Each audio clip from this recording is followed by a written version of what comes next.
The song is about waking up to the fact that you're not living in the way that you know is best for you, in a way that you can reach your maximum capabilities and potential.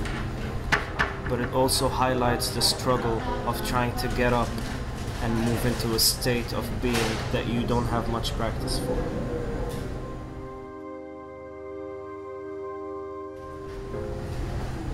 I thought it would be a visual description of actually transitioning from one kind of life to the other, and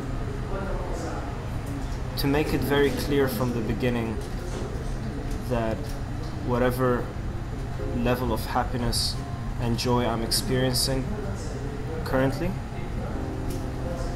had to come after a period of struggle. It's not all butterflies.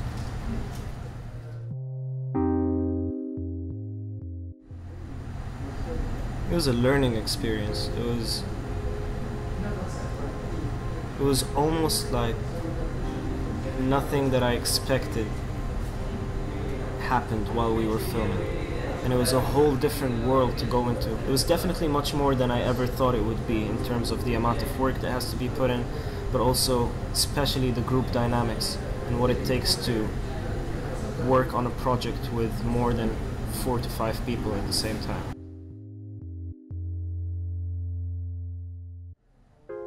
That's an understatement. That would be an understatement. I'd say way more than just enriched. More like awakened.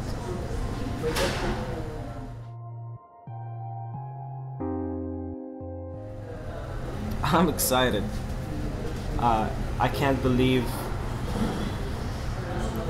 how fast you can move into the things that you've always dreamed of doing when you cut off the extra weights that hold you down, whether they're internal or external. And that has a lot to do with what Stay in the Light is about. It's coming out of that darkness, because if you're in darkness you cannot see where you're heading. You can't even see where you're sitting. And Stay in the Light is all about coming to that place of clarity where your options open up.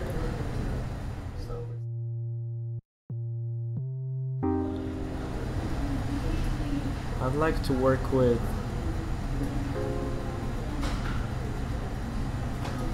Hannibal Lecter. Wrong interview. I'd like to work with a few local artists. I'd like to work with Hamdan Al Abri, for sure. I'd like to work with Shay. He's one of the most skilled and down-to-earth people that I've ever worked with here in the past, but I'd definitely like to reconnect now that I'm doing hip-hop as opposed to the singer-songwriter stuff that happened before. I'd love to work with Kamal Musallam, seeing the amount of care and dedication and love that he gives young and upcoming musicians while he's mentoring them. Who else? A lot of people, too long to list. Too long to list.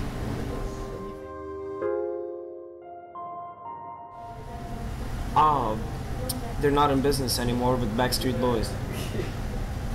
Good answer. What about international artists?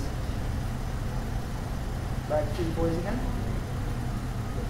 I'd definitely work with Backstreet Boys, but Rhyme Sayers, the label, anyone. Slug, Greaves, Brother Ali. And outside of Rhyme Sayers, Macklemore. Comes here.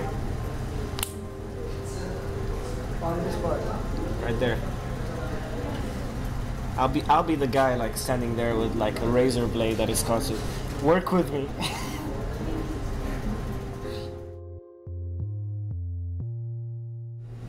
Now I'd like for people to share their personal stories that reflect on how they managed to stay in the light on Twitter. And so you can tag me on Twitter at Andeo Music and share a small situation from your life, a habit that you've managed to kick, a demon that you've managed to wrestle to the ground, whether it's an addiction, a dead end that you managed to get out of, and follow it with the hashtag stayinthelight.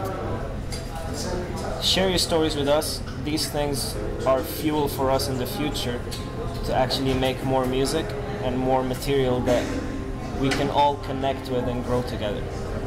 That's where it goes.